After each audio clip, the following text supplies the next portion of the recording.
À cette époque-là, il n'y avait pas de méchanceté. Il y avait une révolte, évidemment. Paris était en dessous. Mais ce n'était pas comme maintenant. Maintenant, c'est vraiment, les gens sont méchants. On se tire dans les pattes. Vous étiez où en mai 68 alors? Ah, j'étais ici, je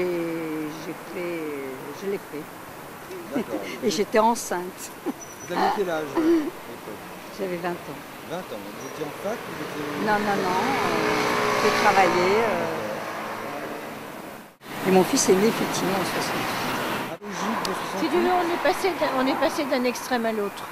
Le premier, dont j'ai moi-même souffert, évidemment, était quelque chose de beaucoup trop rigide et pas du tout adapté à la psychologie de l'enfant. Et après, à partir des années 70, on est tombé pendant au moins 15 ans dans un excès inverse où l'enfant n'avait plus aucun support de n'importe quel type, y compris en ce qui concerne l'adulte. Voilà. Et que c'est quand même une révolution intellectuelle. Ça n'a pas été contre vraiment l'État, c'était une manière, je pense, extraordinaire. C'est que les jeunes ont pris conscience dans le monde entier, parce que ça n'a pas démarré chez nous d'abord.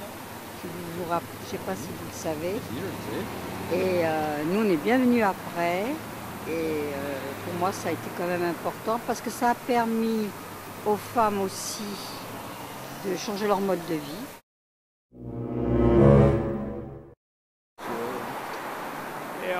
Alors, je vais tout vous dire, je suis prêtre et j'étais déjà prêtre en banlieue parisienne, en Seine-Saint-Denis.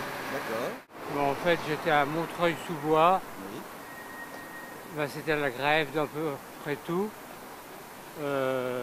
Les ouvriers étaient plutôt contents, détendus, et les patrons, y compris le petit patron, étaient très inquiets.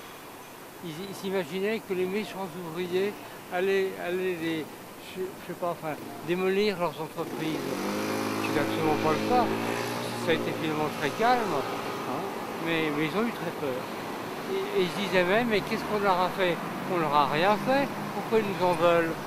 Alors moi, évidemment, j'étais ni ouvrier, ni patron, et j'étais décontracté, et j'essayais de les remettre en relation les uns les autres. Non, mais vous inquiétez pas comme ça, ils vont pas vous... Sinon, intellectuellement, ça a permis de libérer une forme de littérature, de manière de vivre. Je ne vais pas faire l'apogée non plus, mais c'est sympa qu'on fête les 40 ans parce que ça serait bien que les jeunes viennent vers nous et qu'on se rassemble pour ce gouvernement un peu tristounet. Voilà. C'est surtout ça que j'aimerais, qu'il y ait une grande fête au mois de mai, pour qu'il y ait une prise de conscience comme quoi vivre ensemble c'est pas si mal, que là on est en train de donner raison, on est en train de nous diviser. C'est comme ça qu'on règne, je crois. Ben, la tourmente passée, chacun s'est aperçu que le monde y continuait quand même, que finalement chacun reprenait sa place. Je sais que les petits patrons que je connaissais, bon, ben, se disaient la tempête est passée, espérons que ça ne recommencera pas. Au point de vue politique, les hommes politiques y avaient changé. Pompidou prenait de l'importance à cette époque-là. Et puis les grèves cessaient, mais ça a quand même duré à peu près 2 mois, hein, largement 2 mois, tout le mois de mai et le mois de juin jusqu'aux vacances. C'est l'été qui a calmé. Alors après, quant à dire si c'était un bien ou pas un bien, ça a fait évoluer beaucoup de choses, notamment la rigueur sûrement de ceux qui se prenaient un peu pour les patrons ou les chefs de famille. Ont mis quand même un petit peu d'eau dans leur vin, et puis la vie a repris. Hein.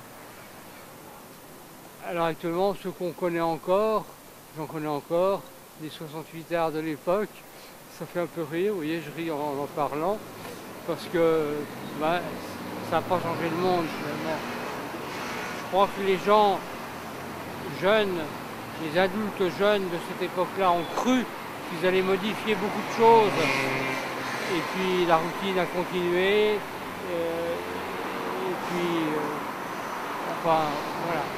ne sait toujours pas si ça a été vraiment une révolution ou simplement un moment de colère.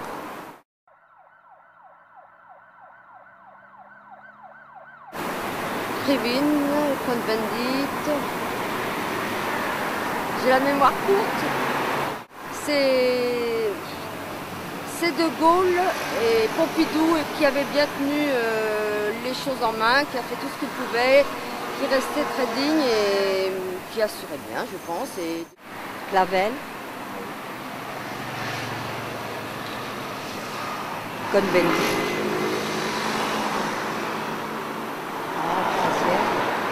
Je sais pas si là j'ai.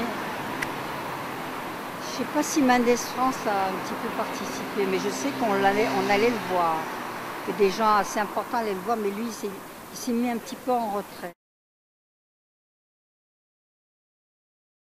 Et oui, les barricades, c'est impressionnant de visiter Paris les lendemains de nuit comme ça d'émeutes, où, je répète, les arbres étaient couchés, enfin, donc sciés.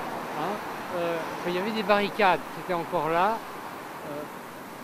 et puis pas mal de rues qui étaient pavées à l'époque et qui avaient été dépavées pour faire des barricades. Donc un peu un lendemain d'émeute, enfin vraiment d'émeute, un peu comme de guerre. Ça rappelait un peu la guerre. Moi qui ai connu la guerre, j'étais enfant, mais j'ai quand même connu, ça rappelait un peu la guerre. Et ça rappelait un peu la libération, où là il y avait vraiment une armée régulière qui venait reconquérir Paris, et ça ressemblait un peu à ça.